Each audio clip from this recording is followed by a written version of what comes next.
isang buhay na kung saan a genuine transformation to the Lord. Okay. At gusto ko po na maintindihan niyo po itong mga bagay dito para lang sa gano'n. Hindi po tayo mamuhay na para labang, parang isang bula lang po tayo dito sa mundo na ito na bigla tayong lalabas at bigla rin tayo mawawala na walang kadalilanan. Kaya dapat po na tayo po lahat, alam po natin kung bakit tayo iniligtas ng Panginoon and what is the purpose, the real purpose of God into us, kung bakit tayo iniligtas ng Lord, at kung bakit karapat dapat tayong iniligtas ng Diyos. Okay. The life of a Christian is to save, to serve. Iniligtas tayo para maglingkod. Sabi ng Mateo chapter 20 verse 26, hindi ganyan ang dapat umiral sa inyo. Sa halip, kung nais ninyong maging dakila, dapat kayong maging lingkod sa iba. Amen. May kinalaman po yung paglilingkod po natin. Kaya tayo tinuruan ng Lord para maglingkod sa Kanya, para magkaroon tayo ng malasakit din sa kapwa po natin. Not only to our own life. Hindi lamang para sa sarili po natin. Kaya ka nabubuhay ngayon. Alam niyo po, kuminsan nandito tayo para lang sa sarili, nagpupunta ka, nag-church ka kasi gusto mong maligtas, pero wala kang pakialam doon sa mga kapatiran. Pero ang dapat na maintindihan po natin, tayo niligtas na ng Panginoon, kaya nga naghahanap ka na sa Lord eh. That's why we are seeking always for God because we are ready to serve Him. Amen. Nakahanda na tayong paglingkuran ng Panginoon. Hindi po yung parang, yay, ligtas na ako. And then, what's next? Ano na po yung susunod na gagawin natin? Wala na. Nahigno na doon. So, ibig sabihin po doon, wala talaga yung manifestation ng salvation na ginawa ng Panginoon sa Kristo na kung saan yung Espiritu, kung bagay na paggawa niya doon sa krus, kailangan mag-manifest din sa buhay natin ito. Amen. Kaya sabi ko nga po sa inyo, tuloy na uukul din po sa ngayon, sa panahon po natin ngayon, sa Paskuhan, celebrate tayo ng Christmas, pero di naman natin alam kung ano po ba talaga kahulugan ng Christmas eh. Kaya kung minsan parang nagiging pagdiriwang na lamang po ng mga Pagano yung ating pag-celebrate ng Christmas. Basta kailangan, meron ng mga material na bagay, meron ng pera, meron ng pang-aginado, ganun-ganun lang po ang ating pananaw. Pero wala din talaga ang espiritu na nakapaloob po doon sa panganakan ng ating Panginoon. Now, tingnan po muna natin po dito ito pinagtalunan po nitong mga alagadan po. Kasi ito po nanay nila, because she's so concerned with their sons. Kaya ang ginawa niya dito, hiniling niya po kay Jesus dito na kung maaari paupuin niyo o iluklog ninyo itong aking mga anak sa tabi ninyo. Isa sa kanan at isa sa kaliwa.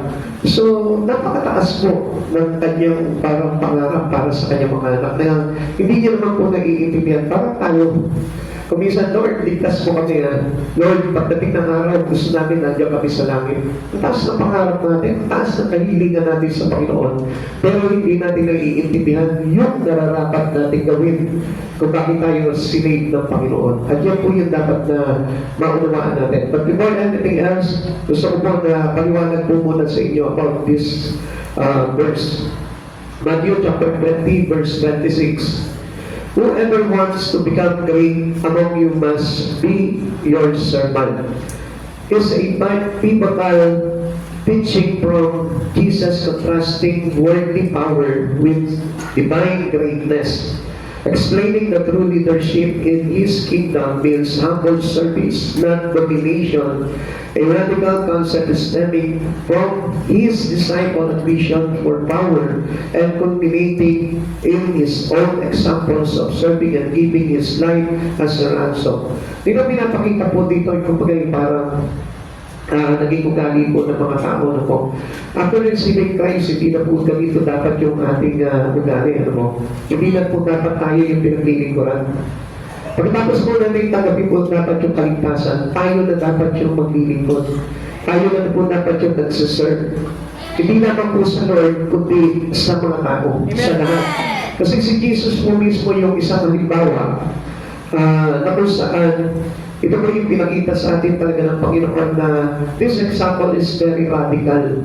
Kumbaga parang nandun talaga sa kasulan yung halimbawa na ito na yung pinakita sa atin ng Lord. Nandun siya, nagahari sa kaitaas na asal, tapos bumaba siya dito para paglingkuran po tayo. Siya po yung nagpakaalipin sa atin. Kaya yung espiritu na yun, dapat meron tayo bilang niligtas. Hindi ba yung halimbawa para katulad sa mundo, in contrast with the worldly power. Dito po parang ang hinahanap po nila dito sa mundo, gusto nila pagkahalimbawa, big time po sila, mayaman sila, kailangan ako susundin po. Pag marami akong pera, kailangan ako masusunod. Pag ako'y mayaman, magandang trabaho, kailangan kikilalanin mo ko. Ganun po yung ugali po ng mga tao na wala pa sa Panginoon. Unlike po dito sa pinapakita sa atin ng Panginoon, with the divine greatness, explaining that true leadership in His kingdom means humble service. Yung meron po tayong mababaan ng loob sa paglilingkod po sa ating Panginoon. At to dominate other. Tingnan po natin, ito po yung historical context po dito. Ano po? Tingnan po natin yung pinagmulan po dito mga araw na to. Disciples and vision. The verse directly follows James and John's mother asking Jesus for her sons to have prominent seat in His kingdom, highlighting the disciple misunderstanding of greatness as earthly authority. Kala nila ganun po yun. Bakit naging alagad po ni Kristo, ito pong dalawang anak niya, akala niya pwede na po lumuklok ito sa tabi po ni Jesus. Pero ang hindi po nila alam po dito, you must take first an attitude of humbleness. Sa ating po bilang niligtas sa Panginoon, kailangan it's yung us to us na tayo po ay maging mababa na po. Hindi po kayo para tayo po mismo parang ang kinikilala lang natin yung sarili po natin and not the other. Contrast with the Gentiles. Ito naman po yung para comparison with the Gentiles. Jesus contrasts this with Gentiles rulers, Lord their power. Sila ang pinapakinoon po nila, yung kapangyarihan po nila.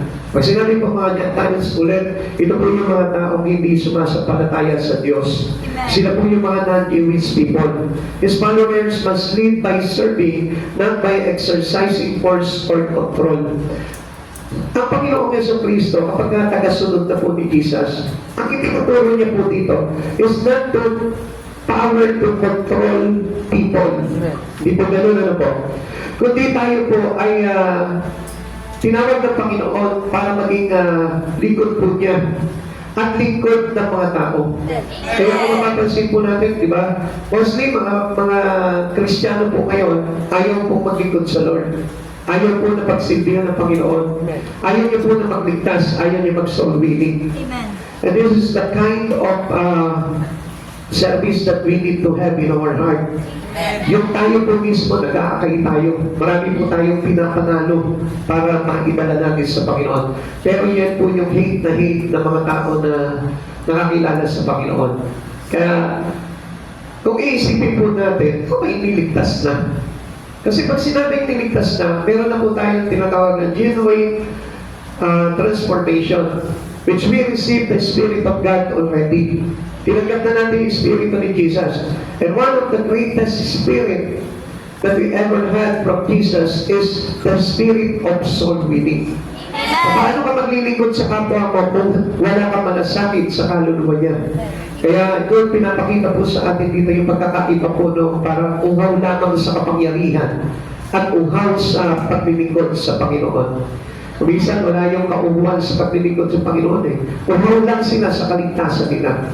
Pero yung kaligtasan ng iba, wala silang pakialam doon. Now, ano po ba yung kahulugan po dito?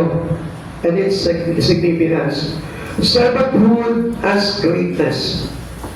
Pag sinabi po servanthood,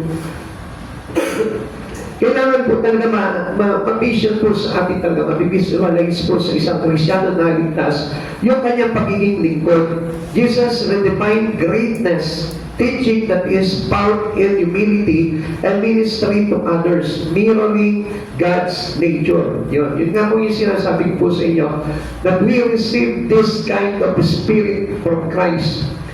Na kapag meron na tayong kaligtasan, alam naman po natin na tayo po ay na-transform po tayo through the Spirit of God, through the Spirit of Jesus. And this is the God nature. So yung godly nature na yun, kailangan ma-adapt natin yan to show or to pictures as the one who saved by God. Ngayon, pag wala po yung bagay na yun, hindi po talaga may i-apply talaga. O hindi tayo makakasiguro na tayo po talaga ay meron na talagang kaligtasan dahil doon natin makikita po talaga na tayo naligtas na dahil nagkaroon na tayo ng pagbabago sa puso po natin. The example of Jesus, the teaching culminate in verse 28, where Jesus provides the ultimate example. The Son of Man came to serve, not to be served, and to give His life for many. Kung si Jesus po mismo nag-andog na kanyang buhay, na parito siya para paglingkuran po tayo. Amen. Ikaw, anong layunin mo ngayon after you are being saved by God? Ano na po yung purpose in life mo po ngayon? Ano na po yung gusto mong gawin ngayon? Enjoy na lang yung buhay kasi ligtas ka na. Kawan, hindi po gano'n ang tinitignan ng Panginoon po sa atin. It is not the expectations of God into you.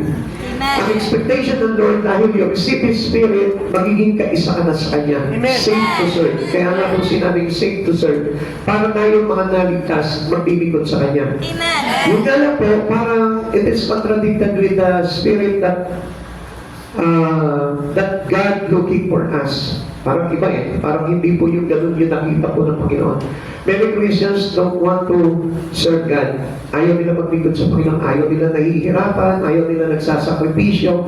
Pero ang hindi nila alam, bakit silang tumanggap ng kaligtasan, ito yung ginawa ni Jesus. Pinaglingkuran ka ni Jesus. Sa kapila ng iyong kasamaan, naglingkod sa iyo sa Panginoon. Naging alipin mo siya. Amen. Sa kabila po ng ating mga kasalanan, iniligtas pa rin tayo ng Panginoon. At kung hindi niya po ginawa yun, wala nang silbing buhay natin, hindi tayo naligtas. Amen. Kaya it is special purpose of God is to serve us. Kung hindi po nangyari yun, hindi tayo maliligtas po. Countercultural teaching. Ano po ba ito tinatawag na countercultural teaching? Ang ipinapakita po ng Lord dito, yung kabaligtaran na nakasanayan natin, naka-gisnan po natin sa mundo na ito. These principles remaining a cornerstone of Christian leadership, challenging believers to serve selflessly and direct opposite to typical human ambition. Hindi po katulad po yan sa mundo po natin, ano po?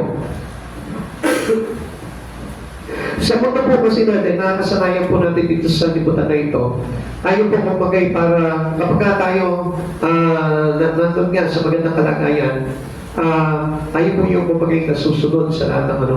Kapag halimbawa nasa magandang kalagayan, ano po, under sa iyo yung mga mahihirap.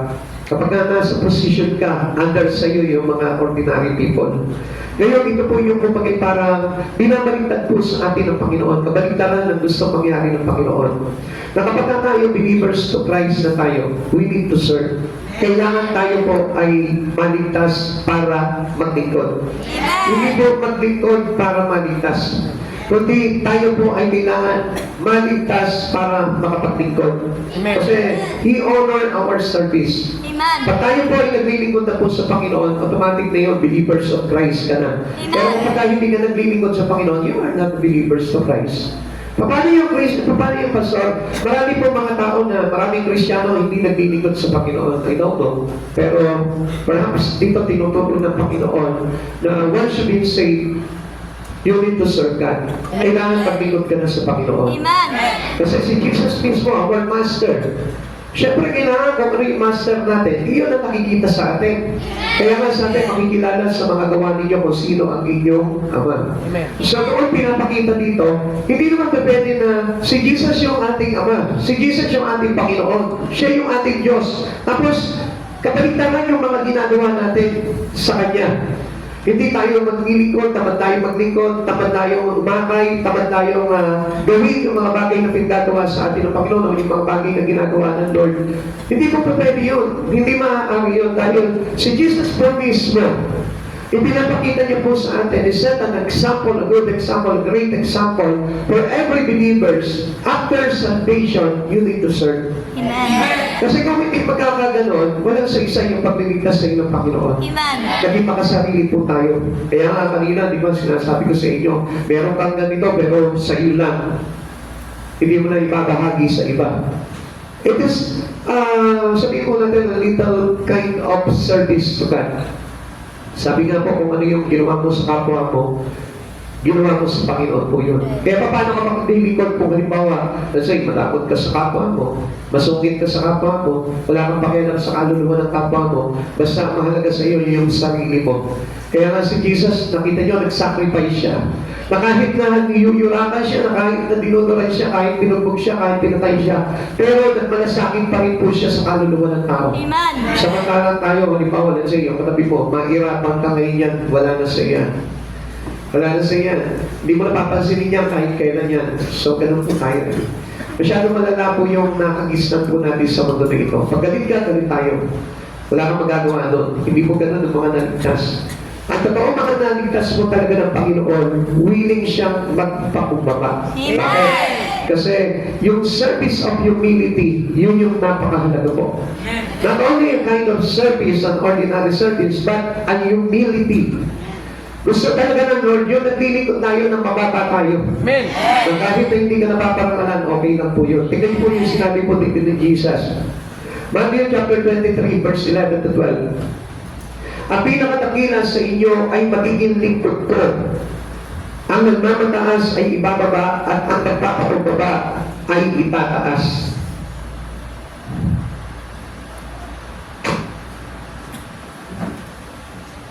Okay. Sabi po dito ni Jesus, ang pinakatakila sa inyo ay magiging lingkod ko. So, pag sinabing dakila, hindi po ito yung dakila na, uy, taas nito, kailangan, respeto natin ito, kailangan, i-honor natin ito. Hindi gano'n. Pag sinabing dakila, ibig sabihin po niyan, mababa. Humble. Amen. Hindi yung mababa na parang nilalagpasan ko lang. Kumbaga, mapagpakumbaba. Kahit tinatapakan ka, okay lang po yun. Ang nagmamataas ay ibababa at ang nagpapakumbaba ay itataas. Kaya yun yung dakila sa Panginoon. Amen. Yung marunong magpakumbaba, halimbawa, let's say, you are Christian, you have been saved, pero minsan di natin maiiwasan makipag-away ka. Napapaaway pa rin po tayo. Tapos doon sa pagkikipag-away mo, gusto mo ikaw yung manalo. Gusto mo ikaw yung tama. Gusto mo ikaw yung laging parang ipiplease. You are pleasable. That's wrong. It is the greatness to God. Amen. Naintindihan natin? Amen. Gawin naman po kasi yun. Halimbawa, naghatian kayo. Yan. Nagpagtihan kayo, no? Kung ano man yung pinapagti nyo, halimbawa, cake. Naghati kayo. Tapos, ang ginawa mo ngayon, parehas kayong Kristiyano, pero ikaw lumamang ka. Tapos, ang ginawa mo sa kanya, inagabyado mo siya, tinaya mo siya sa hatian. So, that is not greatness to God. Amen. So, gano'n lamang po, kasimple po yun, ano po. O halimbawa naman, let's say ngayon, yung katabi mo ngayon, tinignan mo na, patingin ka doon sa katabi mo. Tapos sinabi mo sa kanya, mas maganda ako sa iyo. That is not greatness to God. It is not greatness to God. Hindi po nagiging dakila po sa harapan ng Panginoon. Ganun kasimple, pero malalim po yung pinaghuhugutan doon. Amen. Dahil in the Spirit of God, gusto ng Lord tayo po yung mababa. Amen. Pero in a worldly nature, ganito po yung nakagisnan natin. Pag ako yung tama, kailangan yung muko ka sa akin. Pag ako yung nasa katwiran, kailangan ikaw ang magpakumbaba. Hindi ako bababa kahit na anong mangyari. That is the greatness of God. Amen. Meron tayo nakaset na example. And this example is very grateful. Bakit? Si Jesus mismo. Walang pagkakasala si Jesus, pero siya yung nagpakaalipin. Amen. Kung wala po tayong po pwede na pag-uwi po doon dahil yun po yung prinsipyo ng Panginoon sa mga taong iniligtas niya. We need to adapt the Spirit of God, and that Spirit is the Spirit of Christ Jesus. Amen. And yun yung kailangan nakikita po sa atin. Kailangan yung pagiging mapagpakumbaba natin. Yung nagmamataas ay kanyang ibinabagsak, at yung nagpapakumbaba, yun ang kanyang ibinataas. Now, ganito po tayo maglingkod sa Panginoon. Ang paglilingkod po natin, hindi po tayo pwedeng tayo yung pinaglilingkuran. Tayo yung naitataas. Tayo yung hinahangaan. Tayo yung kailangan magaling. Hindi ganun ang paglilingkod sa Panginoon. Amen.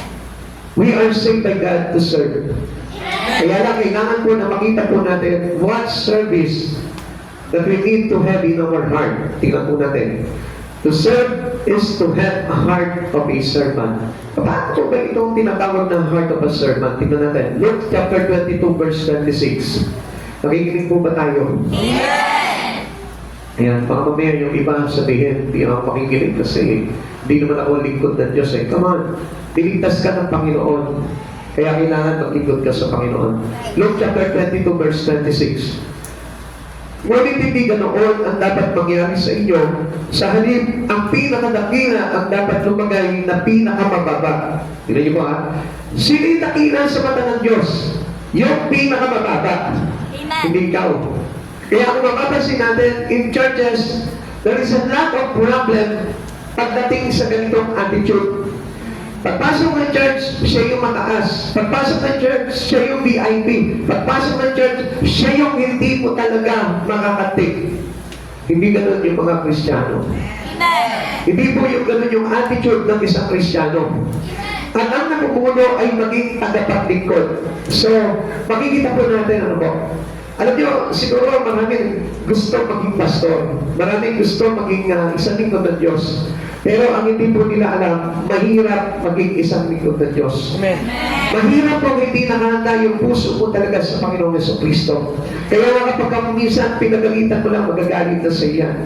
Pero ang hindi po nila alam, ito yung basihan po ng Lord po sa atin. It is our humbleness, yung ating pagpapakumbaba. Para tayo maitaas, kailangan todo pagpapakumbaba tayo. Kahit na sabihin mo, ikaw na yung tinatapakan. Kahit sabihin mo, ikaw na yung iniinsulto. Kahit sabihin mo na ikaw na yung sinisiraan, ikaw pa rin yung dapat na makikita mababa. Amen. Ganun po yung tinatawag na heart of a servant. Hindi yung parang, hindi tayo pwedeng kantiin dahil mas makapangyarihan ako sa iyo, mas marunong ako sa iyo, mas magaling ako sa iyo. Kamon, hindi po ganun ang basihan ng Panginoon. Ang basihan ng Panginoon, kung sino yung humble, siya yung dakila. Amen. Ibigay niyo na po. Amen. Sabi niyo po sa katabi niyo po yan. Kaya nga, walang pagtatalo eh. Walang kumagay parang talo-talo pagdating po sa iglesia. Kapag po tayo ay kumagay parang nilalagay ng Diyos sa pagtuturo, kailangan humble lang po tayo. Amen. Those who truly serve Jesus must serve others. Yan. Sino po dito yung mga naglilingkod sa Panginoon, kailangan naglilingkod ka rin sa iba. Kaya kung titignan mo yung katabi mo, ito ba tao na ito na talaga tumagat na sa Panginoon, naglingkod na ba talaga? So kung isang kasi naging mali po yung ating isipan eh. Dahil ang akala po natin, ganun na lamang po kapag tayo po itumanggap sa Panginoon. Basta ako nag-church lang, basta ako nakakilala sa Panginoon, basta I will praise Him, I will beat Him. Kala natin ganun lamang po yun. Kailangan maglingkod sa kapwa mo. Kung hindi po tayo matututo maglingkod sa kapwa po natin, at mahalaga lamang po sa atin yung sarili natin o yung ating pamilya, you're not a servant for God. Amen. At hindi natin pwedeng sabihin na hindi naman ako naglilingkod sa Panginoon eh. Basta believers of Christ na ako, wala po kasaging ganun eh. Ang sabi ng Lord, well done, my good and faithful servant. Wala po siya sinabi na well done, my good and faithful members of the church. Wala po siya na sinabi na gano'n. So, ibig sabihin po nito, if you are saved, you must serve. Amen. Hindi pa pwedeng hindi ka maglilingkod sa Panginoon. Sa ayon sa gusto mo, maglilingkod ka. Yun kasi yung parang epekto ng tinanggap nating espiritu ng kaligtasan mula kay Kristo. It will affect your faith. It will affect your life. It will affect your spirit. It will affect every you. Lahat sa buhay mo, affected dapat ng Espiritu ni Kristo yan. Kaya hindi ba pwedeng, tayo po, halimbawa, let's say, naligtas ako ng Lord, okay, salamat Lord. Magsisimpa na ako palagi. Kaman, hindi po ganun po yun. Pag tayo po ay naglingkod sa Panginoon, yun po yung isang indikasyon na tayo po ay niligtas na ng Panginoon. We have the Spirit of God. At alam naman po natin to be born again, you must be born into the Spirit of Jesus. At yun po yung Espiritu na kailangan natin taglayan. Or else, paano ka magiging born again? Kaya nga po walang pagbabago eh. Madamag pa rin. Masungkit pa rin. Mayabang pa rin. Mataas pa rin. Mapagmalaki pa rin. magagalitin pa rin. Kaya wala pagbabago kasi hindi yung Espiritu ni Jesus yung kanyang na-receive. Kaya yung genuine transformation po talaga, nagagaling yan through the Spirit of God. Once you receive the Spirit of God, you are a new creation. Amen. Bago na po tayo kaya nagkakaroon ng pagbabago. Kaya hindi nyo napapansin at aming mga Kristiyano na parang Kristiyano na po sila sa tawag pero pag pinagmasdan mo talaga yung pamumuhay nila, hindi Kristiyano eh. Hindi ganun kasi yung Kristiyano. Makikita mo ang Kristiyano, puno-puno talaga ng kababaan po yan. Yung ba halimbawa, siya na yung palaging magpaparaya. Siya na palagi yung kumagay para magbibigay yung way. Para hindi na po lumaki yung gulo o hindi na po mangyari yung mga bagay na babangga pa sa kalooban ng ating Panginoon. Those who truly serve Jesus must serve others. Sabi po ng 1 Corinthians chapter 9 verse 19.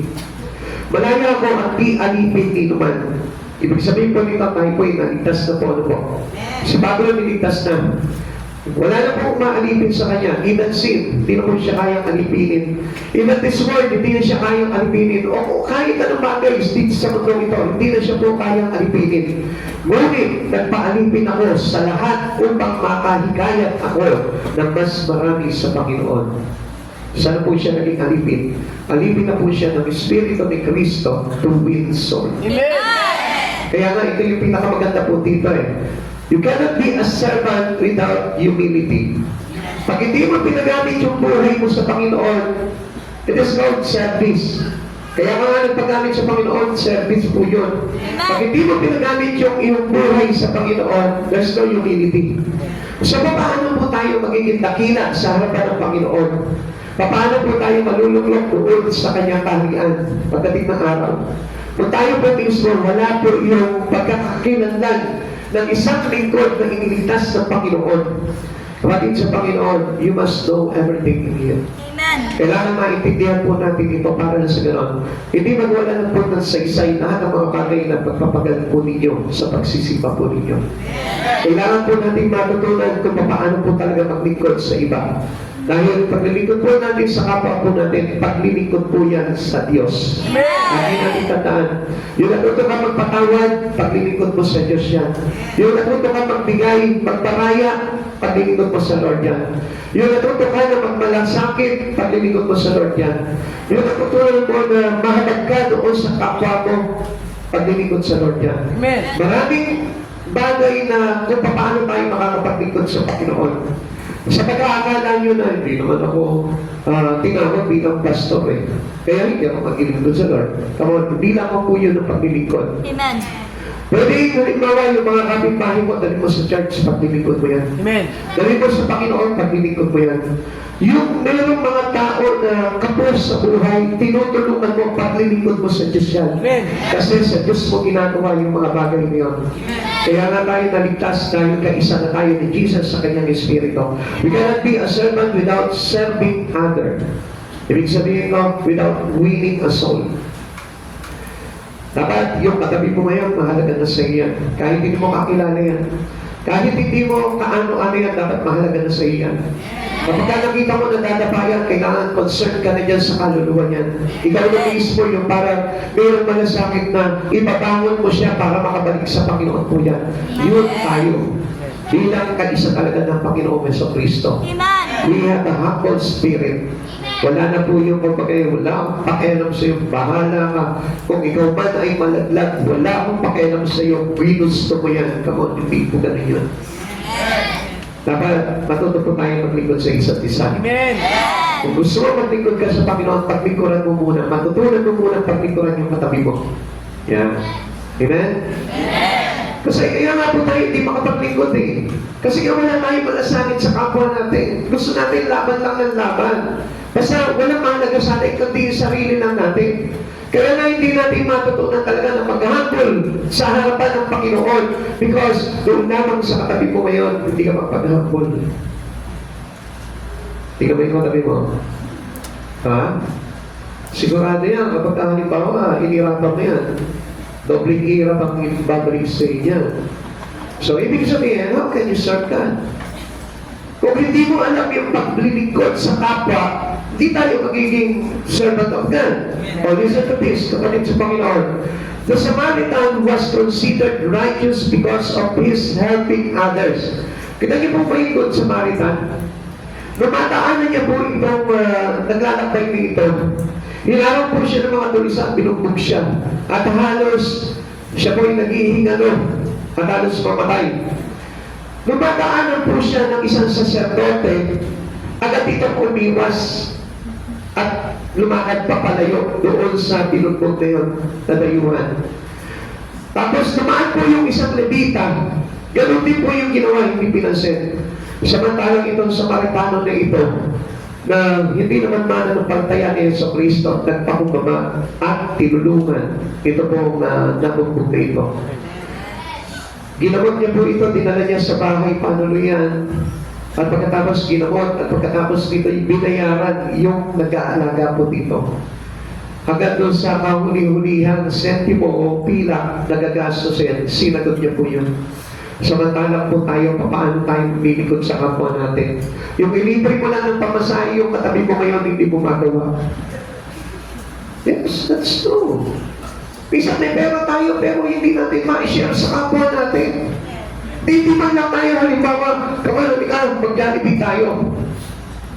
Sagot ko, sige, huwag kang mag-intindihan.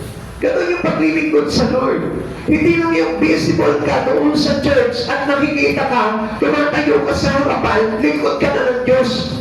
At totoong lingkod ng Diyos, di puso sa kapwa. Marunong magbigay, marunong mag-share ng pagpapala, marunong kumalinga. Ganun po yung paglilingkod sa kapwa. Kaya nga sabi ng Lord, yung ginawa mo ito sa kapwa mo, ginawa mo sa akin ito. Nung binihisan mo yung kapwa mo, binihisan mo ko. Nung inalagaan mo yung may sakit na kapwa mo, inalagaan mo ko. Nung dinalaw mo yung kapwa mo na nakakulong, nakapinanggo, ako yung dinalaw mo. Kapatid sa Panginoon, you must know that. Kung talaga you are saved by God, you need to save and be served. And serve God. Tayo po mismo kailangan makita po sa atin talaga ito. This is the heart for others, make us righteous and true servant to Him. Para tayo po'y talaga maging katoong lingkod sa Panginoon, kailangan ginagawa natin yan. Hindi ba yung, halimbawa, let's say, halimbawa, meron ka, halimbawa, pagkain, tapos, wait, nandiyan na sila, itago na natin, malakas kumain yung Tres Marias na yun. Bilisan niya, ubusin na natin.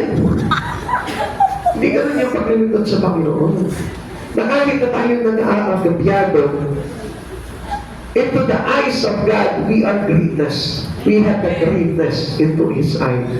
Amen. Kaya nga tayo kapag Christmas, marunong tayo magparaya sa kapwa natin.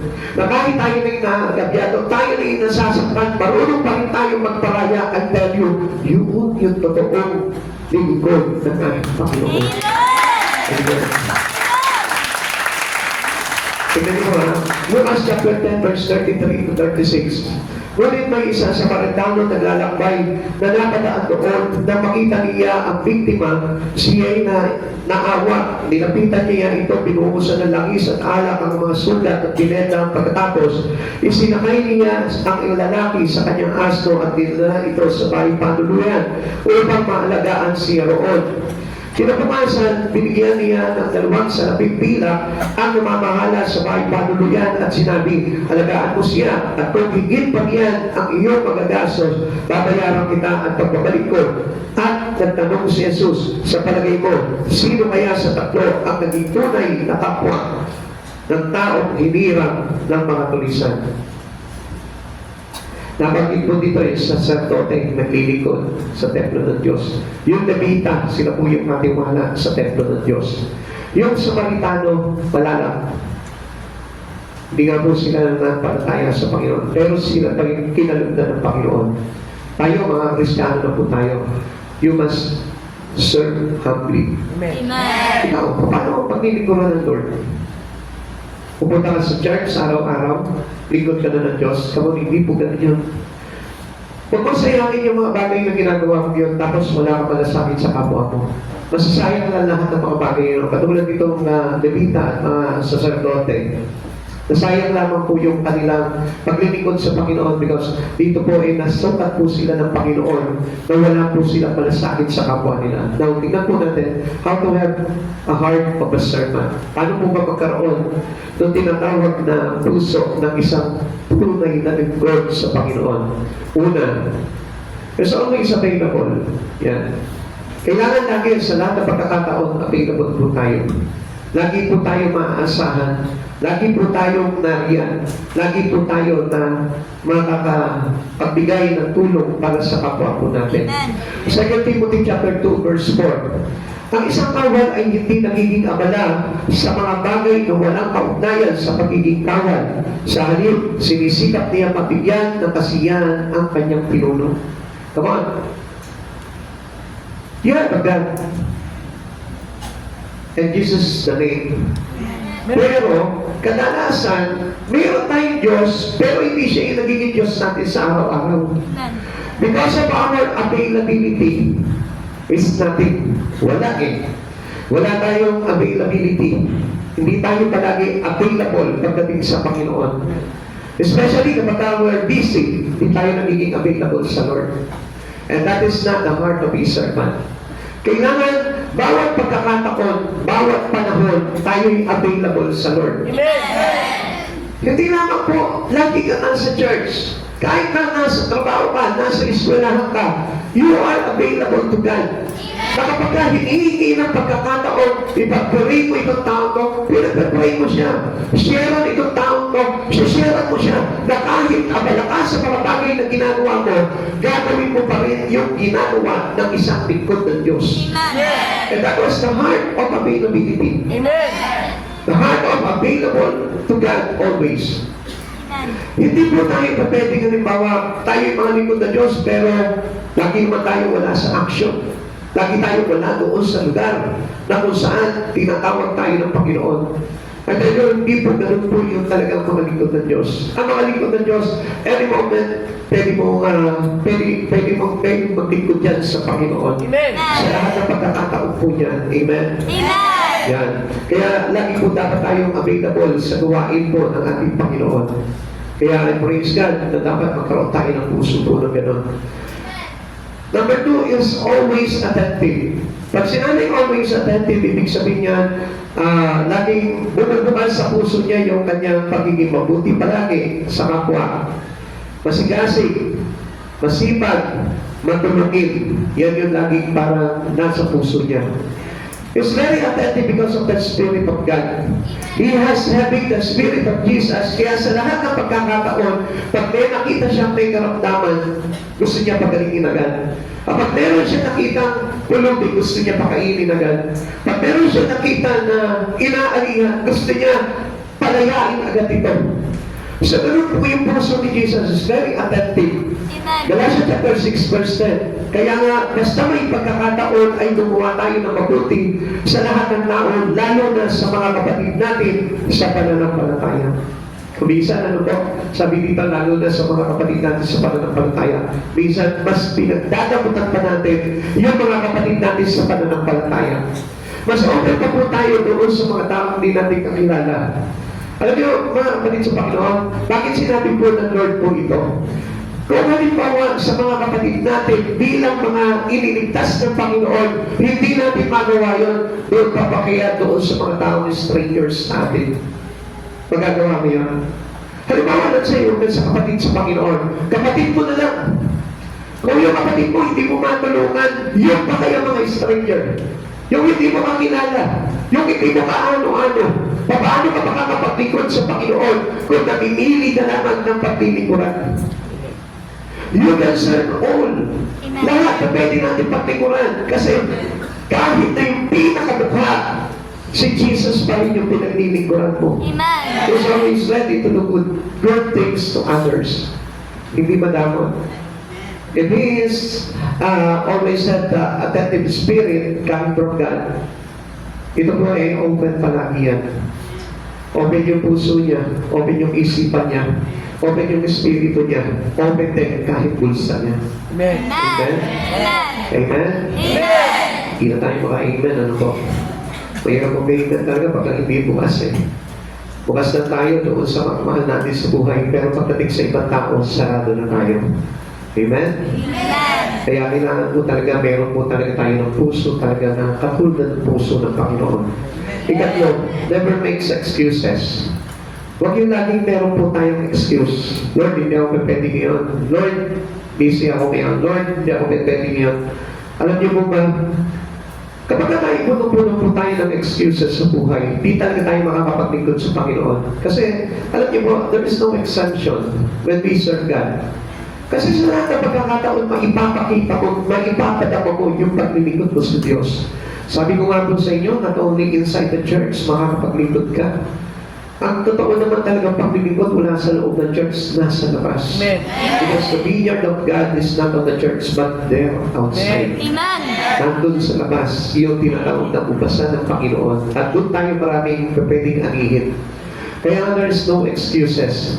Eh, paano ako nagtatrabaho ko? Vineyard pa rin ng Lord yun. Nasa eskwelahan ako, vineyard pa rin ng Lord yun. Nasa bahay ako, vineyard pa rin ng Diyos yung nasa paligid ko. Kaya tanda po na there's no excuses to serve God. Amen. Kaya lang, marami tayong excuses dahil tayo mismo, wala talaga tayong panahon na paglingkuran ng Diyos sa buhay natin. Kaya nga, excuses is demons. Amen. Alam niyo po ba na ang demonyo lamang po yung naglalagay palagi sa atin ng excuse. Hindi ka pa pwede ngayon, busy ka ngayon. Marami kang gagawin ngayon, marami kang labahin ngayon, marami kang gagawin ngayon, marami kang nararamdaman sa katawan mo ngayon, kaya hindi ka makakapaglingkod sa Lord. Kaya sabi ko nga po sa inyo, there is no excuses. Amen. Kung tayo palaging gagawa ng mga excuses natin, ay hindi mo na ako magsisipa ngayon, madahin ako kay pastor. Para sabihin ko sa kanya na hindi ako pwede talaga magsimba ngayon. Sabihin ko na lang, masakit ang balakang ko. Yeah. Sabihin ko na lang, may lakad kami ng pamilya ko. Sabihin ko na lang, busy ako sa trabaho. Marami tayong excuses. And that is contradicting God's humility. Doon na naman po, hindi natin napapakita yung kababaan ng loob natin. Kasi if we turn down the offer of God into you, it is not humility. Amen. There's no service with regards on your excuses. Lahat ng mga tao na maraming excuses sa buhay, hindi makakapaglingkod po talaga sa Panginoon yan. Amen. At dami po namin pwedeng gawin to serve God. Pwede po tayo, halimbawa, kapag nakikita ka, may nakita ka na, halimbawa, nagkakatampuhan, pagbatiin mo, service to God yun. Amen. Amen. Wala tayo pa pwedeng excuses doon. Eh, paano may hawak pala parehas ng itak eh? Baka nga itak ako. Diba? Hindi kumuha ka naman ng ano, kumuha kang baril, sabi mo, pag hindi kayo tumigil na dalawa, paparinig ko kayo naman. Diba? Then, meron po tayo mga pwedeng gawin na paraan para tayo makapaglingkod sa Panginoon. Yung excuses, dapat yun yung kumbaga parang ina-avoid natin sa buhay po natin, sa pagiging Kristiyano po natin. Amen. Alam niyo, yung mga taong madalas mag-excuse, yan po yung hindi tumatagal sa Lord. Yan po yung madaling nawawala sa Panginoon. Kaya yung mga madalas mag-excuse po dito, wala po. Kaya ang problema, may mga nakalinya pa. Na pagdating ng araw, wala na rin. Kasi puno-puno ng excuses. Tandaan mo natin, excuses is not an attitude of a servant of God. Amen. Sa lahat ng pagkakataon, dapat lagi po tayong available pagdating sa Panginoon. Kaya walang excuses. Amen. Romans chapter 3:19, alam natin ang anumang sinasabi ng kautusan ay sinasabi sa mga nasakot nito upang walang maidahilan ang sinuman. At dahil dito, mananagot ang lahat sa Diyos. Kaya lahat ng mga excuse na ginawa natin sa Panginoon, pananagutan natin sa Panginoon yan. Amen. Halimbawa, may nangangailangan pala na kapitbahay mo ng prayer, tapos sinabi mo, ako, hindi ako pipwedeng yun. Sabihin mo, hindi ako pipwedeng yun. Ako, ang pananagutan natin sa Panginoon yun. Kaya nga sabi dito, wala tayong maidadahilan. Dahil lahat po yan ay nakalagay na po sa atin po yan. That was Spirit of God. Kaya nga, kapag tumanggi ka, yung Espiritu ng Diyos mismo na nasa iyo, magre-react yun. If you're contradicting such things in God, yung Espiritu ni Jesus, magre-react yun palagi sa iyo. Kaya makita mo, uusigin yung butibo niya. Bakit hindi ka ng church kahapon? Bakit hindi ka ng church noong isang linggo? Uusigin ka talaga niyan. Bakit hindi ka marunong magbigay sa kapwa mo? Hindi ka ba nakukonsensya? Ang sarap ng ulam mo. Tapos yung kapwa mo, nag-iingi lang ng 20 pesos, hindi mo pabiligyan. Yun yung uusig sa'yo. It is the Spirit of God. Amen. It is our conscience. It is our conviction. Kasi if you serve God, nasa puso mo na lahat yun eh. Yung espiritu na yun, nagpe-prevail niya na yung ginagawa ng laman. Ikaw naman natin, ano to eh, puso to eh. Masama yung laman natin eh. Kaya nga ikaw laman natin, yun yung madamot eh. Amen. Yan yung palaaway. Yan yung kumbaga parang maigli ang pasensya. Pero yung espiritu mo, hindi eh. Kaya nga kung hindi natin papairalin yung Espiritu ni Christ sa buhay po natin, lahat ng mga bagay nito talaga magdadahilan tayo para hindi natin magawa yung mabuti na yun na pinagagawa sa atin ng Panginoon. Amen. Ika-apat, is wrong with humility. Pakala pa rin ang humility, ano po? Sabi po ng 1 Peter chapter 5, verse 5, at kayo naman mga kabataan, pasakop kayo sa mga matatandang pinuno ng iglesia at kayo lahat ay magpakumbaba sapagkat sinasalungan ng Diyos ang mapagmataas, ngunit pinagpapala niya ang mababang loob. Sino po itong mga kabataan na ito?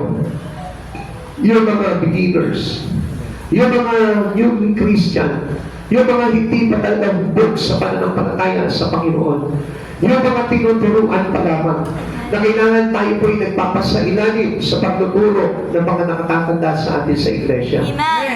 Ang tinutukoy naman dito, it is not, hindi yung matanda sa edad eh, kundi yung matanda sa pananampalataya. Kaya nga sabi po ni Pablo kay Timoteo, huwag mong hayaan mong hamaking kalidad dahil sa iyong kabataan. So, ibig sabihin po kasi, noong mga panahon na yun, naturuan ng ganap ni Pablo, ito po si Timoteo. Kaya, ang sabi niya po, ang habili niya po doon sa mga taga-iglesia na pagdadalan po dito kay Timoteo. Sabi nila, kung ano yung mga bagay na pinakita niyo sa akin, kung paano niyo ako ititrato, ganoon din sana ang ipakita niyo dito kay Timoteo. Amen. So, kasi kapag tayo po yung naturuan na, kailangan po na tayo po mismo ay respeto na ng mga tinuturuan natin. Kaya lagi niyo po tatandaan, respect every teachers of you. Amen. Lahat ng mga tao nagtuturo sa inyo about salvations in Christ, yun po igalap niyo po yun. Kaya noble honor ang sabi po sa atin ano po. Kaya lagi po tayo maglaan po palagi ng paggalang, pagrespeto at pagpapasahod sa mga tao na tuturo ng mga spiritual na bagay para sa kaligtasan po natin. Number 5 is always dependable. Pag sinabing dependable, maaasahan po palagi. Amen. Tanongin mo nga yung katabi mo, maaasahan ka ba? Masaan ka ba? Tanong ko nga sa kanya, kapag may problema ba ibang church na ito, maaasahan ka. Kapag may problema ba ito sa iso, masaan ka? O baka naman gulong mo sa kanya, o baka naman maaasahan ka tumakbo. Amen? Maaasahan ba talaga tayo? Ha? Amen. Ang hirap na sumakit kapag talagang alangan, you know? Yun po yung heart of a servant. Yung lagi tayong dependable. Yung lagi po tayong maaasahan sa lahat ng pagkakataon. Amen. Amen? Hindi ba yung parang, lagi na lang parang, lagi kang, wala ka palagi sa eksena. Lagi ka naman, wala palagi doon limelight sa church. Lagi ka naman, wala palagi kapag ka meron mga kailangan, pag meron mga problema, wala ka. Pero pag may kasiyahan, nandun ka na. Amen? Meron ba na dito? Ha? Wala? Ay, praise the Lord. Nababait natin dito. Ano po? Di ba? Kapag halimbawa, walang pambayad sa renta yung church, wala ka. Pag may papunyakin, wala ka. Pag may bibilin, wala ka.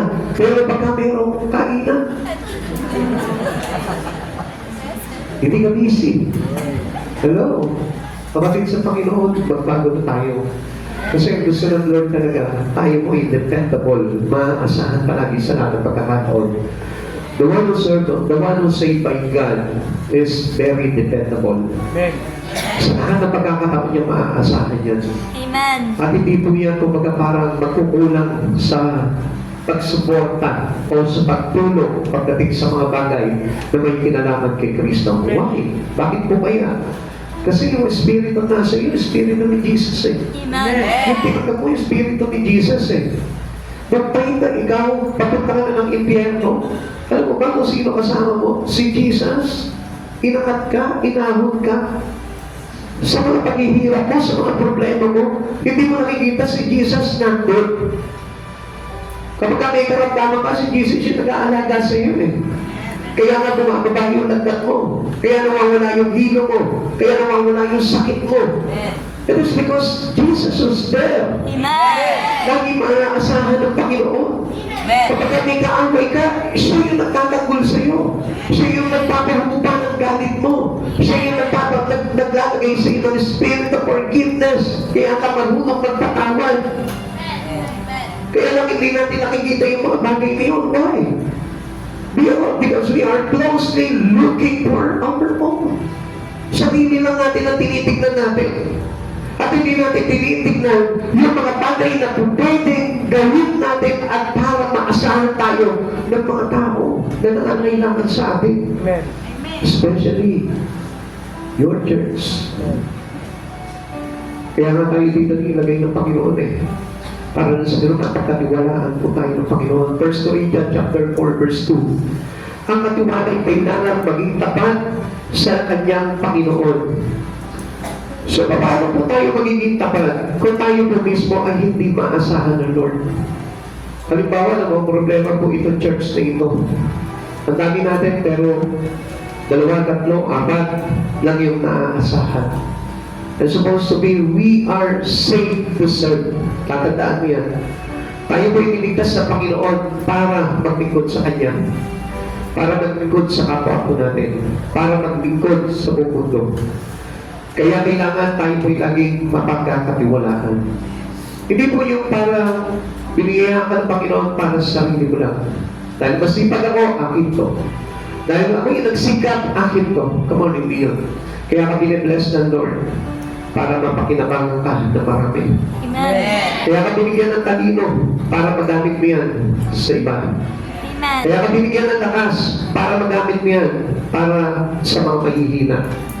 Kaya ka binigyan ng kayamanan para magamit mo yan doon sa mga nangangailangan. Amen. Hindi po tayo binigyan ng Panginoon ng mga bagay-bagay sa buhay natin para sa iyo lang. Sapagkat ang Diyos, walang ugaling gano'n. Amen. Walang ugaling makasarili. Amen. Lagi maasahan ng Diyos.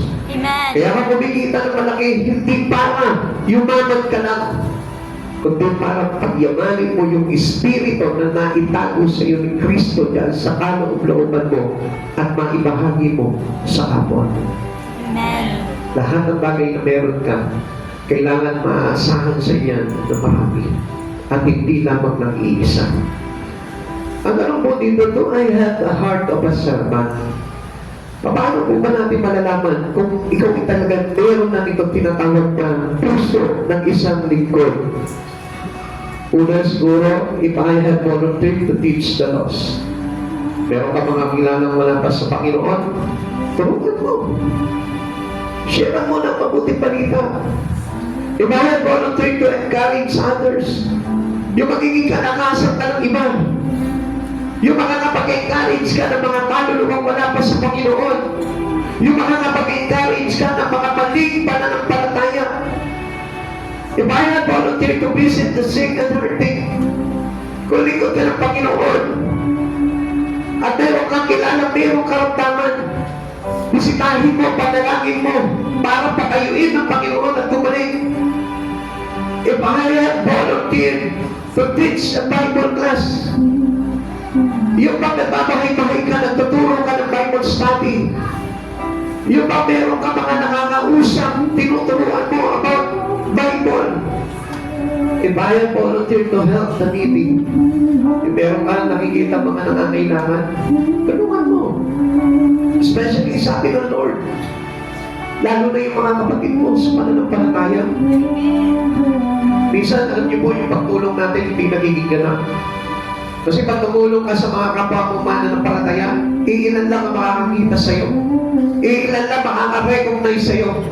Pero kapag tumulong ka sa manla, marami makaka-recognize sa'yo. Pero one thing I tell you, bayad ka na. Wala ka na marireceive na gantimpala. Mas maganda tumulong na walang nakakakita. Sapagkat ang pagtulong mo sa kapwa mo na walang nakakita, ang tatamukin mong pagpapala ay pagpapala hindi matutumbasan ng kung anumang bagay dito sa lupa, kundi pagpapala sa buhay na walang hanggan. Amen. Kung tutulong ka sa kapwa, huwag mo nang ipagpakaingay. Sapagkat mayroong Diyos na nakakakita ng pagtulong mo. At sapat na yun, para pagpalain ka sa buhay na ito. Alam niyo, minsan mali po kasi yung pagtulong natin. Minsan ipinapakita pa natin. Minsan ipin-Facebook pa natin yung pagtulong natin. Kaya alam niyo po ba, yung nagsabi sa iyo, ang buti naman ang kalooban ng tao na ito tumutulong, bayan ka na. Yun na yung papugi sa iyo. Nakabayaran ng iyong pagtulong. Kaya nga sabi ng Panginoon, kung tutulong ka, ilihim mo na lamang. Mas maganda wala nakakakita ng mga tulong na ginagawa ko kaysa nakikita ng maraming tao sapagkat wala ka na marireceive na reward doon sa kalangitan. Tandaan nyo, hindi masarap na papurihan ka dahil nagbibigay ka ng tulong sa kapwa mo. Mas maganda yung palihim sapagkat ang Diyos ang magpapala sa buhay mo. Tandaan po natin, yung mga bagay na ginagawa mo lihim na pagtulong, lalo-lalo na sa ating Panginoon, ang Diyos ang magbabayad sa inyong pagdating ng araw sa buhay na walang hanggan. Mateo 25 verse 41 to 46. Sasabihin naman niya sa mga nasa kaliwa, lumayo kayo sa harapan ko, kayo mga isinumpa, doon kayo sa apoy na di namamatay na inihanda para sa diablo at sa kanyang mga kapon. Sapagkat hindi ninyo ako pinakain noong ako'y nagugutom, hindi ninyo ako pinainom noong ako'y nauuhaw, hindi ninyo ako pinatuloy noong ako'y isang layuhan, hindi ninyo ako dinamitan noong ako'y hubad, hindi ninyo ako dinalaw noong ako'y may sakit at noong ako'y nasa bilangguan. At sasagutin sila, Panginoon, kailan po namin kayo nakitang nagutom, nauhaw, walang matuluyan hubad, may sakit o nasa bilangguan na hindi namin kayo tinulungan. At sasabihin sa kanila ng hari, tandaan ninyo na pagkaitan ninyo ng tulong ang isa sa pinakahamak sa mga ito. Ako ang inyong pinagkaitan. Itataboy ang mga ito sa kaparusahang walang hanggan. Ngunit ang mga matuwid ay pupunta sa buhay na walang hanggan. Listen, mga kapatid sa Panginoon, if you want to become a righteous to the eye of God, matuto kang tumulong sa kapwa mo. At kalakip po nito, yung tinatawag po natin save to serve. Huwag niyo pong tatanggalin yun. Sapagkat if you receive already the Spirit of Christ Jesus, you have been saved. Ligtas ka na. At yung pagtulong po natin sa kapwa ay nagkakaroon ng value po ito kung ginagawa mo ito dahil sumasa iyo ang Espiritu ni Jesus at hindi mo ginagawa ito dahil sa pagpapaibabaw lamang. Ulitin ko po sa inyo, maraming tumutulong po sa atin, Kristiyano na tayo, pero gusto natin nakikita pa rin ng mga tao sa paligid natin ang pagtulong natin. I tell you, once and for all, hindi ko magpapalain ng Panginoon sa ginawa mong pagtulong ngayon. Ilihim mo yung pagtulong mo sa Panginoon. Ilihim mo yung pagtulong mo sa kapwa mo. Ilihim mo yung pagtulong mo sa mga pulubi. Para na sa ganun, ang parangal ng Lord ang tatanggapin mo pagdating ng araw. At hindi ka magkukulang sa anumang bagay na pangangailangan mo. If you have a heart of a servant, magpapakumbaba ka sa lahat ng pagkakataon. Sapagkat ang lahat ng mga nagpapakumbaba ay dinadakila ng Panginoon. Hindi lamang dito sa buhay nito, kundi sa darating na buhay sa walang hanggan. Kaya mga kapatid sa Panginoon, lagi namin tandaan, tayo po lahat ay naglilingkod sa dakilang hari, dakilang tagapagligtas, banal at tunod-tunod ng kababaan. Kaya dapat tayo po lahat ay makita po talaga ng kababaan ng kalooban. Wala pagmamalaki, walang pagyayabang, walang pagmamataas, kundi tayo po lahat ay nakikitaan ng pagpapakumbaba sa isa't isa. Huwag mo sayangin ang paglilingkod mo sa Lord. Huwag mo sayangin yung iyong mga ginagawa pagdating sa karangalan ng Diyos. Sapagkat nasasayang lahat ng mga gawa po ng isang tao na nilingkod sa Panginoon kung naghahangad siya ng parangal sa kapwa niya. Tandaan natin mga kapatid sa Panginoon, walang ibang dapat na makakita ng lahat ng mga ginagawa mo kundi ang Panginoon po lamang. Huwag mo hayaan na mapapurihan ka ng mga tao. Huwag mo hayaan na mapapurihan ka sa isang lugar, sa isang bayan, sa isang church, sa kinaakiban mo, sapagkat nawawala ang katimpala ng inilalaan ng ating Panginoon para sa kanyang mga mapagpakumbaba at dakilang mga naglilingkod sa kanya sa kapanahunan na ito. Pagkat sa Panginoon, nahiya ko tumayo. Ngayon po lahat ay magpuni sa Panginoon. Ako yung sabi po of the Lord. Ipakita mo ang pagpapakumbaba ko sa Panginoon. Yung hindi nagmamalaki, yung hindi nagmamataas, yung hindi nagyayabang, yung walang ipinagmamakapuri sa kanyang sarili, kundi ang Diyos ang napapapurihan, kundi ang Diyos ang iniiyakan, kundi ang Diyos ang pinagpapakagabaan. At ang Diyos na ating Panginoon sa Kristo, ang tanging kinikilala niyang ganap sa kanyang buhay. Kapatid sa Panginoon, make your heart a heart of a servant. Gawin mo yung puso mo bilang isang kapal na naglilingkod sa Panginoon. Maglingkod ka sa Diyos na buong puso. Maglingkod ka sa kapwa na parang sa Diyos mo ginagawa ang mga bagay rito. If you already received the salvations from our Master, serve God, serve others. Huwag ka masanay na ang sarili mo lamang ang iyong pinaglilingkuran. Huwag ka masanay na ang pamilya mo lamang ang iyong pinaglilingkuran. Serve Jesus with all your heart. And love your neighbor as you love yourself. Come on.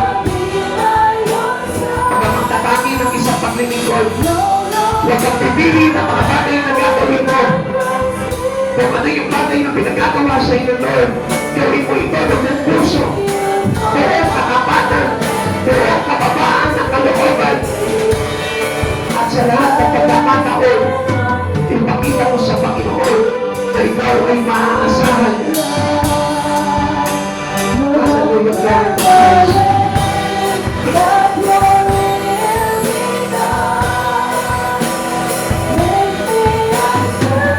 Receive the Spirit of Jesus. Pagkabit mo ang Espiritu na Yesu Cristo sa oras na ito. Not only to save you, but to serve Jesus with all your heart. Walang naligtas na hindi natingkod. Walang tinubos na hindi natigtas ng kaluluwa ng iba. Tandaan nyo, ang lahat ng iniligtas ng Panginoon ay may puso para magmalasakit sa kaluluwa ng iba.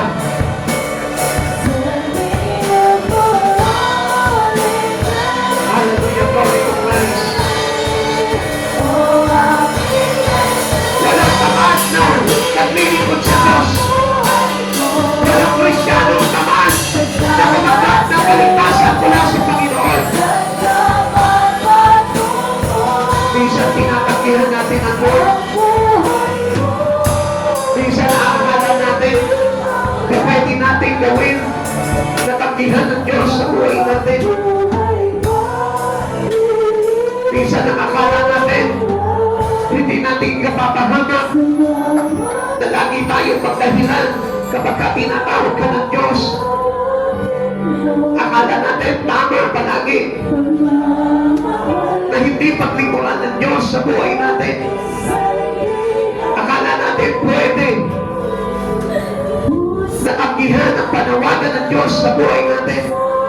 Gusto ko malaman niyo mga kapatid sa Panginoon, pagdating ng araw na umarap ka sa Panginoon, unang-unang tatanungin sa iyo ng Lord kung anong bagay ang nagawa mo para sa karangalan ng Diyos. Tandaan niyo, pag-arap mo sa Panginoon, Sasabihin sa iyo ng Panginoon, it's either, well done, my good and faithful servant, o sasabihin sa iyo ng Panginoon, I did not know you. You are doers of evil. You are cast them out into the darkness. Kapatid sa Panginoon, kaya sa oras nito, baguhin mo ang hatol ng Diyos para sa iyo. Maging masipag ka na paglingkuran ng Diyos at ang kapwa mo. Maging masipag ka sa lahat ng pagkakataon na paglingkuran ang Diyos sa buhay mo. Walang tao na naligtas ng Panginoon na hindi naglingkod sa Kanya. Gusto ko maintindihan mo, ang lahat na niligtas ng Diyos ay tumanggap ng Kanyang Espiritu. Espiritu ng Kanyang banal na anak. Espiritu ng Kanyang anak na ating Panginoong Jesucristo. At walang sino man tumanggap ng Espiritu na Jesucristo na hindi nalaganapan ng mga bagay na dakilang ginagawa ng ating Panginoon. Sa oras na ito, kapatid, if you have received the Spirit of Jesus, paglingkuran mo siya. Huwag ka maging tamad sa Panginoon. Huwag kang mawalan ng gana pagdating sa mga bagay sa Panginoon. Maging masipag ka hanggang sa huling araw na dumating ang Panginoon. Sapagkat ito lamang ang ating pag-asa at wala nang iba. Ang Panginoong Jesucristo lamang sa buhay na ito. Kapatid, alam ko na nararamdaman mo sa oras na ito, the same conviction, is the same in the Spirit of Jesus Christ na nangungusap kayo sa puso mo at nagsasabi sa iyo ng mga bagay na dapat mong iayos sa sarili mo. Alam niyo, kapatid sa Panginoon, ang sabi po ni Job, ang Diyos na nagkakaloob, subalit ang Diyos din ang may karapatan na bumawi ng lahat ng bagay na meron tayo ngayon. Paano kung halimbawa gawin sa iyo ng Lord ang mga bagay na ito? Paano ka na sa harapan ng Panginoon? Kung yung pinagmamalaki mo na iyong trabaho, na kung pinagmamalaki mo yung iyong kayamanan, paano kung bawiin ito sa iyo ng Diyos? At paano kung maging ang iyong lakas ay bawiin ng Lord sa iyo? Paano mo pa maitataguyod ang sarili mo? Alam niyo po ba yung istorya ni Job? Na kung saan pinawian siya ng kalakasan, pinawian siya ng kabuhayan, pinawian siya ng mga ari-arian, pinawian siya ng lahat ng kanyang mga anak. Subalit katutok, hindi nagreklamo ito si Job. Sa halip ang sabi niya, ang Diyos ang nagkaloob at ang Diyos din ang may karapatang bumawi nito. Paano kaya kung mangyari sa iyo yung nangyari kay Job? Kakayanin mo kaya? Gusto ko malaman mo sa oras na ito, hindi ipinangyari sa buhay mo ang nangyari kay Job sapagkat tapat ang Diyos at hindi tayo susubukin na higit sa ating makakaya. Kung alam mo naman kung gaano kabuti ang Panginoon na ito, na sa kabila ng pagtakip mo sa Kanya, pinarapat pa rin niya na pagpalain ang buhay mo. Sa kabila ng katamaran ng tao na paglingkuran siya, pinabuti pa rin ang tao na iligtas ng ating Panginoong Jesucristo. Ngayon, kapatid sa Panginoon, wala mo ng puso bilang isang lingkod ni Kristo na marunong magpakumbaba, marunong humingi ng tawad, marunong magparangal, at marunong magpagamit ng kanyang sariling buhay para kay Jesucristo. Inaabot ka ng Panginoon sa oras nito. Huwag ka magkaroon ng pusong bato. Huwag ka magkaroon ng matigas na puso.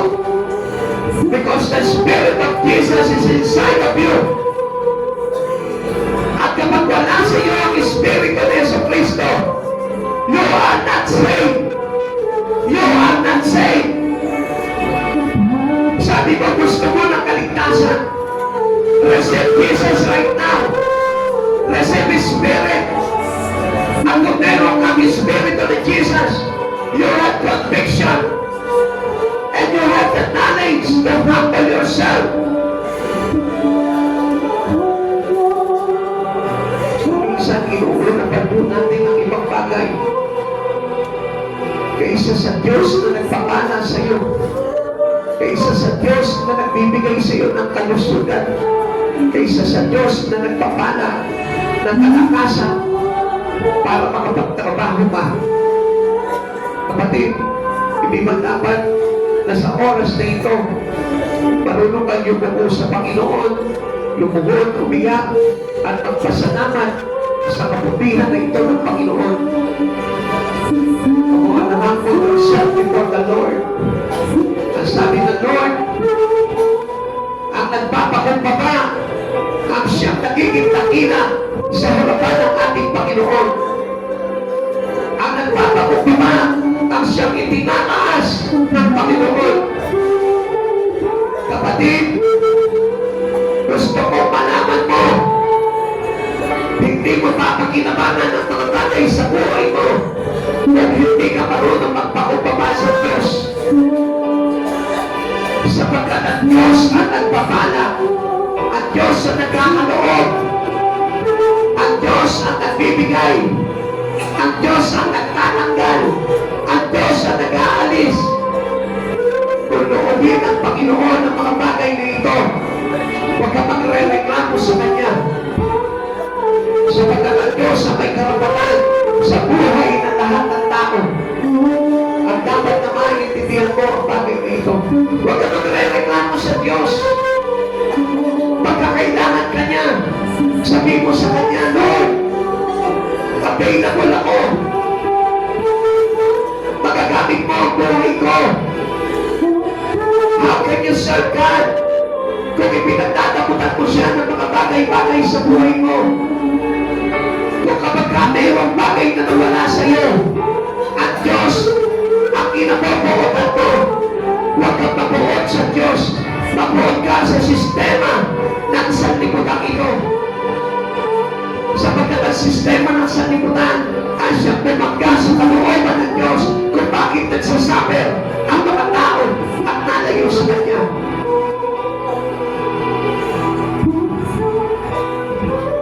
Kung gusto mo maging dakila sa harapan ng Diyos, magpakumbaba ka. Humble yourself before the Lord and He will lead you. Tataas ka ng Diyos, ibabantog ka ng Diyos kapag natutunan mo na mag-humble sa Panginoon, kapag natutunan mo paglingkuran siya ng buong puso. Ibigin mo ang kapwa mo. Sapagkat ang pag-ibig sa kapwa ay naglalaman ng pag-ibig sa Diyos. Huwag kang mamimili ng kapwa na iibigin mo. Huwag kang mamimili o magtatangi ng kung sino lamang ang gusto mo. Ibigin mo kahit na yung pinaka-aayawan ng sanlibutan ito. Sapagkat tayo ay inibig ng Diyos. Kahit na nung tayo'y makasalanan pa, pinatunayan niya ang kanyang pag-ibig sa atin. Nagpapango siya sa krus para ipadama sa iyo ang kanyang pag-ibig. Ibigin mo kahit na yung pinakahama. Ibigin mo kahit na yung pinagtatabuyan ng sanlibutan ito. Huwag ka magtatangi. Huwag mong iibigin yung mga napapakinabangan mo lamang. Huwag mong mamahalin yung mga may pakinabang lamang sa'yo. Ang ibigin mo yung mga itinataboy ng lipunan ito. Ang ibigin mo yung mga bilanggo. Ang ibigin mo yung mga makasalanan. Ang ibigin mo yung mga inaayawan ng sanlibutan ito.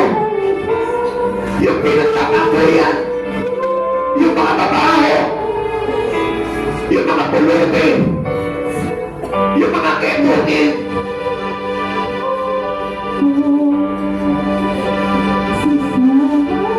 Kapatid, sa oras oras na ito, kung hindi mo nararamdaman sa puso mo si Yesu Cristo, I tell you one thing, ang laki ng problema mo. Sapagkat napakabigat na hindi maramdaman sa buhay ng isang tao sa kalooban niya ang Espiritu ni Yesu Cristo. Without Christ Jesus, there is no way towards heaven. Kung wala si Yesu Cristo sa puso mo, paano ka makakarating sa kalwalatian ng Diyos sa kanyang kalangitan? Receive now the Spirit of Jesus. Humble yourself! Humble yourself before the Lord! Ang nagpapakumbabay, itataas!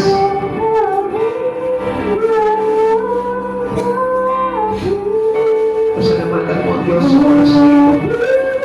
Sapagkat inuulan ka sa mga tagay na kamalian. Pasalamatan mo ang Diyos na ito. Sapagkat binabago ng Diyos ang maruming puso mo. Pasalamat ka sa Diyos na ito. Sapagkat nilalagyan ka ng pusong dakila na maglalagay sa iyo sa buhay na walang hanggan sa piling ng Diyos. Salamat sa Panginoon, dumating siya sa buhay na ito. Salamat sa Panginoon, iniligtas niya ang isang katulad mo. Salamat, Panginoon Jesus. Maraming salamat po, Panginoon. Salamat po, Panginoon. Tayo po lahat manalangin sa Diyos. Ang maraming Diyos, nagpapasalamat po kami. Ilagyan po kami ng Espiritu mo, Lord. Nagsasaan sa amin na kami iniligtas mo, God. Na nagtuturo sa amin para sa isang buhay na matuwid, sa isang buhay na karapat-dapat sa iyo. Panginoon, naway naiintindihan namin, Panginoon, ang mga bagay nito, Lord. Naway naiintindihan po namin, Panginoon, ang nais mo at kalooban mo na kapaligtaran ng kalooban ng mga tao sa lipunan ito. Panginoon, patuloy mo kaming ilagay sa prinsipyo mo, sa katwiran mo, sa ugali mo, para na sa ganun, Panginoon, makapasok kami sa paghahagi mo pagdating ng araw sa buhay na walang hanggan. Panginoon, patuloy po namin matutunan ng pagpapakumbaba. Kung hindi kami nagmamalaki sa iyo, kung hindi kami nagtatangi ng tao, kung hindi kami namimili na kung sino ang ibig namin at kung sino ang susumpain namin. Sapagkat ikaw, Panginoon, bilang sa amin, kami naging makasalanan, subalit hindi mo kami sinumpa, kundi pinatawad mo kami, iniligtas, at binigyan ng saysay ang aming buhay. Maraming salamat sa iyo, Lord, na sa kabila ng aming mga pagkukulang sa iyo, pinatawad mo kami. Hindi mo kami itinanggi, Panginoon. Pagkos patay-patay mo kami tinanggap, O Lord. Walang pagtatangi, walang ibang ipinatangi, kundi lahat kami inibig mo ng tapat, O Lord. Maraming salamat sa iyo, Panginoong Jesus, sapagkat ikaw ang Diyos na pumili sa amin, hindi kami, O Lord. Ikaw ang Diyos ang uling umibig sa amin, hindi kami, O Lord. Ikaw ang unang Diyos na tumawag sa amin, hindi kami, O God. Panginoon, ikaw ang nagpasimula ng lahat ng magagandang bagay sa buhay ng Lord. And salamat sa iyo, Panginoong Jesus. Impatan mo po kami, Panginoon, ng Espiritu mo, Lord, at hindi na mawala sa amin ito. Espiritu, Panginoon, na laging handa palagi sa iyo. Espiritu na laging maaasahan para sa iyo. Espiritu na marunong tumulong para sa iyo. Espiritu na may kapabaan para sa iyo. Espiritu, Panginoon, na laging nariyan at ang nagbumawa sa lahat ng pagkakataon para sa karangalan mo. Maraming salamat po, Panginoong Jesus. Pagpalain mo po, Panginoon, ang bawat isa, una sa lahat, sa mga espiritu na ito, Panginoon, ng isang puso na naglilingkod sa iyo, O God. Maraming salamat po, Panginoon, nawa, Panginoon, lumaganap ang espiritu mo sa buhay ng bawat isa sa amin bilang pagkakapatid sa iyo, God. At sa paglaganap nito, Panginoon, Lord, hayaan mong maraming makinabang sa buhay namin ito, Lord. upang maligtas sila at maidalan po namin sila sa iyong banal na harapan. Maraming salamat po, Panginoong Yesus. Ngayon pa lamang, O Lord, wala man kami ng mga bagay-bagay sa mundong ito. Wala man kami maraming pera. Wala man kami maraming kayamanan. Subalit marami naman po kaming natutunan tungkol sa iyong katwiran at kabanalan. Salamat, Panginoong Yesus. Ikaw ang naging kasapatan ng buhay po namin ito. Hanggang sa kami, Panginoon, ay makarating sa iyong kinaroroonan sa buhay na walang hanggan. Maraming salamat, Panginoong Yesus. Ipinagmamakapurin namin ang lahat ng bagay nito na aming narinig para sa iyo. Maraming salamat po, Lord, sa iyo po namin ibinabalik ang lahat ng ito sa tanging pangalan mo po lamang in Jesus' name. Amen and amen. God bless po.